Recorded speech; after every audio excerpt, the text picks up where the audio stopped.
A father who had survived war without fear stood silent as two little boys cried in his arms. Behind him, the mansion doors slammed shut. His wealthy in-laws believed they had just erased the biggest mistake from their family's life. They mocked the former Navy SEAL for being worthless, laughed at his worn backpack, and threw him into the cold with his twin sons. What they didn't know was that somewhere nearby, an old military dog was following a scent that would uncover a secret buried for decades. A secret worth $200 million. By the time that loyal dog returned, the people who had humiliated this father would be begging for forgiveness. But would forgiveness come, or was it already too late? Before we begin, if you enjoy emotional stories filled with powerful twists, loyal families, and unforgettable endings, please like this video, subscribe to the channel, and turn on notifications so you never miss another inspiring story. The towering mansion glowed beneath golden lights, its marble floors reflecting the crystal chandelier that hung above the grand entrance. Every painting on the walls spoke of generations of wealth, power, and pride. Expensive furniture filled every room, while servants quietly moved through the halls without making a sound. Standing in the middle of that luxurious foyer was Ethan Carter, a former Navy SEAL whose calm eyes had witnessed battlefields far worse than this elegant prison. Over one shoulder rested a faded military backpack carrying everything he owned.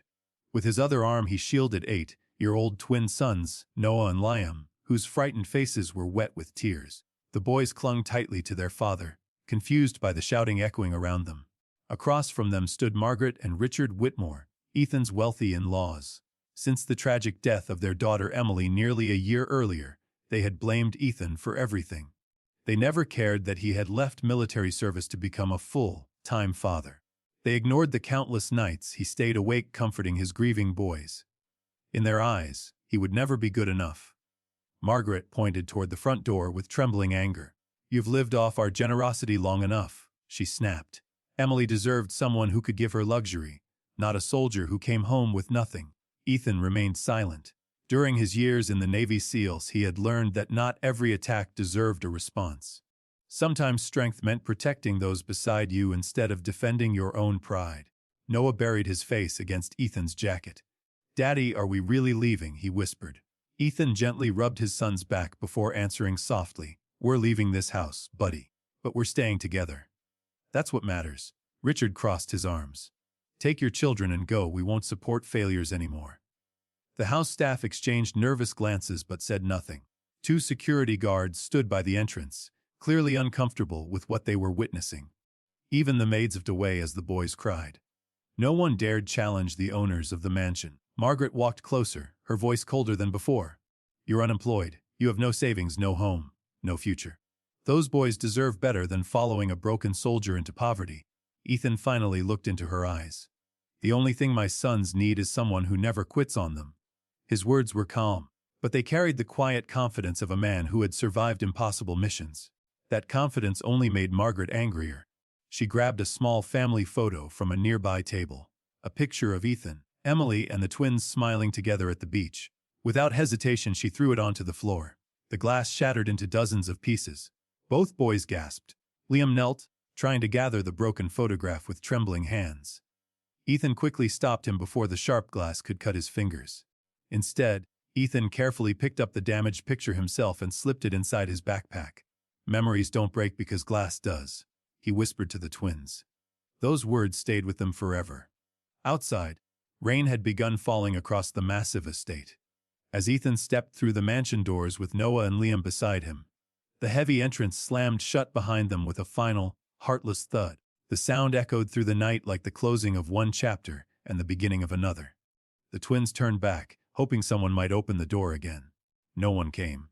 Inside, Margaret ordered the servants to lock every entrance. "He's not family anymore," she declared. Yet several employees quietly wiped tears from their eyes. They knew kindness when they saw it, and they knew cruelty when it stood before them dressed in expensive clothes. The three walked slowly toward the long driveway leading away from the estate. Ethan carried one son when his legs became tired, then switched to carrying the other. Though exhausted, he never complained.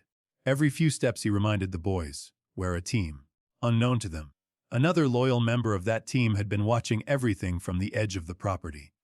Ranger, Ethan's retired military German shepherd, had been separated from Ethan weeks earlier after the Whitmores insisted the dog stay in the estate's kennel because they believed he was too aggressive. But Ranger had never stopped watching over the family he loved. Hidden in the darkness beyond the trees, the old dog silently followed as Ethan and the twins disappeared into the rainy night. Back inside the mansion, Margaret poured herself a glass of wine, convinced she had protected her family's reputation. Richard nodded in satisfaction. Neither of them noticed that an elderly attorney had been trying to contact the estate all afternoon with urgent news. Nor did they know that somewhere inside a forgotten storage room, an old military footlocker connected to Ethan's late father had just been knocked open during routine cleaning. Papers spilled across the dusty floor, documents no one had seen for over 30 years. Before dawn arrived, Ranger's extraordinary instincts would lead him straight to those forgotten papers, setting into motion a discovery that would reveal a hidden inheritance worth $200 million. The same man who had been thrown out with nothing was about to become the rightful owner of a fortune beyond imagination. But first, he and his sons would have to survive the darkest night of their lives. The rain followed Ethan and the twins for miles as they walked away from the only home the boys could still remember. Every step felt heavier than the last, yet Ethan refused to let his sons see fear in his eyes. He had carried injured teammates across hostile terrain, survived impossible missions, and endured months of brutal training. But nothing compared to watching Noah and Liam shiver beneath the cold night sky with nowhere to sleep. The twins stayed close, each holding one of their father's hands, as if letting go would mean losing everything they had left. Cars occasionally passed along the road, their headlights briefly lighting the exhausted family before disappearing into the darkness. Ethan quietly reassured the boys that tomorrow would be better, even though he had no idea where tomorrow would begin. Deep inside, he remembered something his commanding officer had once told him: "Real leader doesn't promise an easy road. He promises he won't abandon his people." Those words had guided him in combat, and now they guided him as a father. Several miles away, inside the magnificent Whitmore estate, silence slowly replaced the earlier argument. Margaret believed she had finally removed the burden she blamed for her daughter's death. Richard tried convincing himself they had made the practical decision, yet an uncomfortable feeling lingered in the room. The servants cleaned broken glass from the shattered family photograph without speaking. One elderly housekeeper quietly picked up a tiny piece of the frame and whispered, "Mrs. Emily would never have wanted this." Before anyone could answer, barking erupted outside the mansion. Ranger, the retired military German shepherd, had escaped the kennel. Despite his age, his movements remained purposeful. He ignored every command from the security guards and raced through the gardens with remarkable determination. The guards chased him across the estate, believing he was simply frightened after Ethan's departure. None of them realized Ranger was following a scent that only years of military training had taught him to recognize. The dog ran toward an old storage building rarely visited by anyone. It had once belonged to Richard's late brother, Colonel James Whitmore, a decorated military officer who had passed away decades earlier. The dusty building held forgotten trunks, broken furniture, and military keepsakes no one had touched in years. Ranger scratched furiously at the locked wooden door until one of the maintenance workers reluctantly opened it, hoping to calm the animal. The moment the door swung open, Ranger rushed inside, weaving between dusty boxes before stopping in front of an old steel military footlocker covered in cobwebs. The dog barked repeatedly, refusing to move. Curious, the maintenance worker knelt beside the trunk and noticed that its lock had already broken loose after being accidentally struck earlier that afternoon.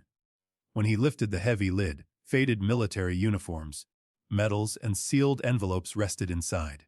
Among them lay a weathered leather folder marked with a handwritten note: "To be delivered immediately to Ethan Carter if anything ever happens to me." Confused, the worker carried the folder to the mansion. Margaret dismissed it with a wave of her hand. "Throw it away," she said coldly. "He's gone." But the family attorney, Harold Benson, had arrived only minutes earlier carrying his own stack of documents. The moment he saw the leather folder, his face turned pale. "Where did you find that?" he asked urgently. Richard explained about the dog discovering the old footlocker.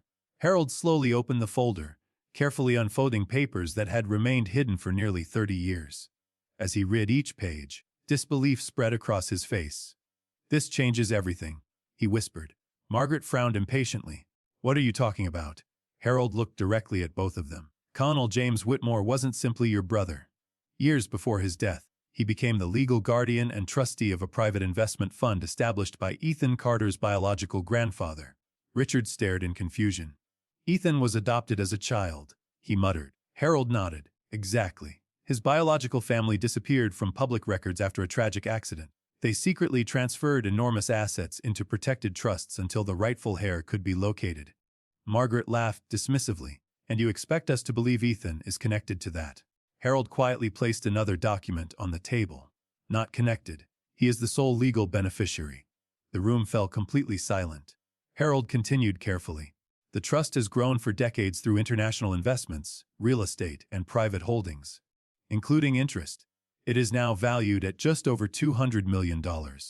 Margaret's wine glass slipped from her hand and shattered against the marble floor. Richard could barely breathe. Every cruel word they had spoken echoed inside his mind. They had just thrown out the rightful heir to a fortune greater than the entire Whitmore family estate. Before either of them could speak, Harold added another devastating detail. According to Colonel Whitmore's instructions, Ethan was never to learn about this inheritance until all legal investigations confirmed his identity. Those confirmations were completed yesterday. I came here today specifically to deliver the documents. Margaret slowly sat down, unable to process what she had heard. The same man she had called worthless now possessed wealth beyond anything she had ever imagined.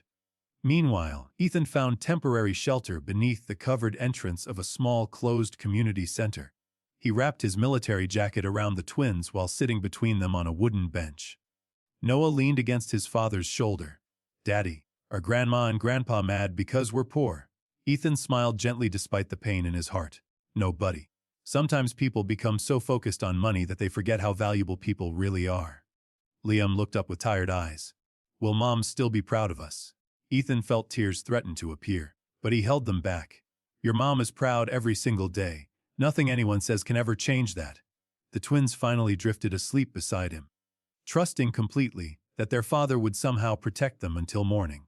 Just before sunrise, familiar paws quietly approached through the darkness. Ethan opened his eyes to see Ranger standing only a few feet away, soaked from the rain but wagging his tail with endless determination. The old military dog gently carried a worn leather folder in his mouth, the very same folder recovered from the forgotten footlocker. Ethan recognized the military seal on its cover immediately. He slowly accepted it, unaware that inside rested documents capable of changing not only his future, but the lives of his sons forever. At that exact moment, several black luxury vehicles sped away from the Whitmore estate, carrying frantic lawyers desperate to find the man they had foolishly cast into the night before someone else revealed the truth first. The first rays of morning sunlight broke through the clouds as Ethan carefully opened the worn leather folder Ranger had carried through the rain. The old German shepherd sat beside him, breathing heavily but never taking his eyes off his former handler. Ethan gently scratched behind the dog's ears before looking down at the documents. At first, they seemed like ordinary legal papers filled with names, signatures, and official seals. But as he continued reading, his calm military composure slowly disappeared. His hands began to tremble. The folder contained his original birth certificate, adoption records, letters written decades earlier, and financial documents connected to a family he barely remembered. One sentence immediately caught his attention. "The sole surviving heir to the Carter Legacy Trust." Ethan blinked several times, convinced exhaustion was playing tricks on his mind. He read the sentence again, then again. Attached beneath it was an updated financial report showing the current value of the trust. $200 million. Ethan quietly closed the folder for a moment and looked at his sleeping sons. Money had never been the dream that pushed him forward. Safety, honesty, and giving Noah and Liam a good life had always mattered far more. Yet this unbelievable discovery meant one thing above everything else: his boys would never have to fear being homeless again. Before Ethan could fully process what had happened, several black luxury SUVs turned into the parking lot of the community center. The vehicles stopped only a few yards away. Men in expensive suits stepped out alongside Harold Benson, the Whitmore family's attorney. Ethan immediately stood, instinctively placing himself between the strangers and his sleeping sons. Old military habits returned without thought. Every movement was controlled. Every expression remained calm. Harold slowly approached with both hands visible. "Mr. Carter," he said respectfully, "I'm not here to cause trouble. I'm here because we've made a terrible mistake." Ethan said nothing. Years of military service had taught him to trust actions more than words. Harold carefully handed Ethan another folder filled with official legal certifications. Everything inside confirms what you've already begun reading. The inheritance belongs to you. It has always belonged to you. My responsibility was to deliver these documents yesterday, but circumstances delayed my arrival until after. He paused, clearly ashamed. After your in-laws forced you out. Ethan slowly accepted the papers while Ranger quietly sat beside him like a faithful guardian. Harold continued. The trust was created by your biological grandfather shortly before his death. He feared people would exploit the inheritance before the rightful heir was old enough to claim it. Colonel James Whitmore volunteered to protect the trust without revealing your identity until every legal investigation was complete. Those investigations officially ended this week. Yesterday morning, you legally became owner of everything. Ethan remained silent for several seconds before asking only one question. Does any of this change who I was yesterday? Harold looked confused. Ethan answered for him. Because if it doesn't, then money isn't what made me valuable. Harold lowered his eyes. No, sir. It doesn't. Ethan nodded quietly. Good. Then neither does losing it someday. Just then Noah and Liam slowly woke up. They rubbed their sleepy eyes before noticing the line of luxury vehicles parked nearby. Noah looked worried. Daddy, are those people here to make us leave again? Ethan immediately knelt beside both boys and smiled gently. No. Nobody's making us leave anywhere today. Liam noticed Ranger sitting proudly beside the bench and wrapped his arms around the loyal dog's neck. He found us.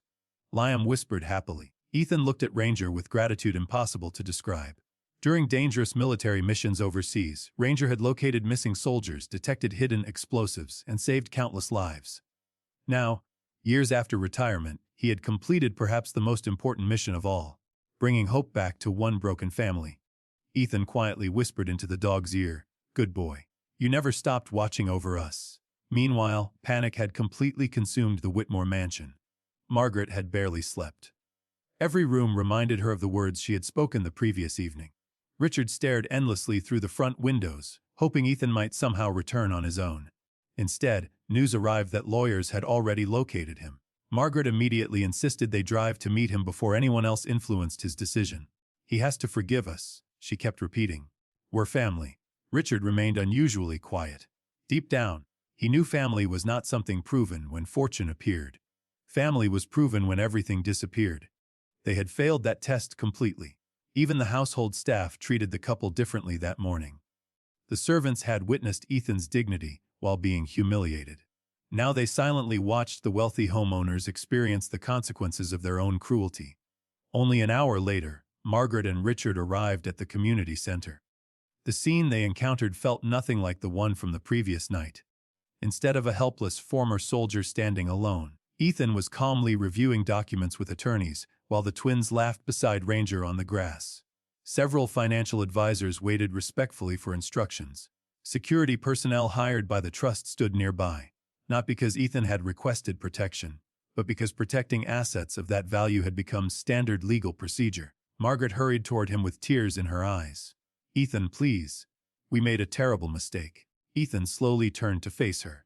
His expression remained peaceful, but there was sadness behind his eyes. Richard stepped forward next. "We judged you by your bank account instead of your character. We were wrong." Margaret reached toward the twins, but both boys instinctively stepped behind their father. That simple movement broke her heart more deeply than any harsh words ever could. For several moments no one spoke. Finally Ethan looked directly at both of them. "Yesterday you believed I was poor, unemployed, and had nothing to offer. Today you know about $200 million. Tell me honestly, which version of me deserves your respect?" Neither Margaret nor Richard could answer. Their silence revealed everything. Ethan continued gently, not with anger but with painful honesty. "The answer should have been both. Because I was the same father yesterday that I am today, the same man who loved Emily, the same father protecting Noah and Liam. The only difference is that yesterday you couldn't see my worth." Tears rolled down Margaret's face as she realized no amount of wealth could erase what had happened. And just when everyone believed the conversation was over, Harold received another phone call. His expression suddenly changed. Looking at Ethan, he quietly said, "Sir, there's one final letter from Colonel Whitmore. I believe it contains one last surprise, and it changes everything again." Harold carefully handed Ethan the final sealed letter left behind by Colonel James Whitmore. With Noah and Liam standing beside him, Ethan opened it slowly. The handwritten message read, "Ethan, if you're reading this, the truth has finally reached you. Wealth is only a tool. Character is the real inheritance. I watched you from afar for years, and I knew you were the right man, not because of your bloodline, but because of your heart. Use this fortune to protect others the way you've always protected your family." Ethan quietly folded the letter, holding back tears. At that moment, he realized the greatest gift wasn't the 200 million. It was the confirmation that someone had believed in him all along. Margaret and Richard stood silently, overwhelmed with regret. Margaret apologized through tears, admitting that she had judged Ethan by his financial status instead of his character. Richard lowered his head and said, "Yesterday we threw away the best man our daughter ever loved." Ethan looked at them calmly. "I don't want revenge. My sons deserve peace, not hatred." He accepted their apology but chose not to return to the mansion. Instead, he purchased a warm family home where Noah and Liam could grow up surrounded by love rather than pride. He also established a foundation to help struggling veterans, homeless families, and military children, ensuring that countless others would receive the second chance his own family almost lost. As the family drove toward their new beginning, Ranger rested peacefully in the back seat with the twins hugging him tightly. Noah smiled and whispered, "Daddy, Ranger really saved us." Ethan looked at the loyal old dog through the mirror and nodded. "Yes, buddy. Heroes don't always wear uniforms. Sometimes they have 4 paws." The boys laughed for the first time in many months, and Ethan finally felt Emily's dream for their family becoming real again. The fortune had changed their circumstances, but it had never changed the man they followed. He had always been their hero. If this emotional story touched your heart, please like this video, subscribe to the channel, and turn on the notification bell for more powerful family stories with unforgettable endings. Remember, a person's true value is never measured by the money they have, but by the love, loyalty, and courage they give to others.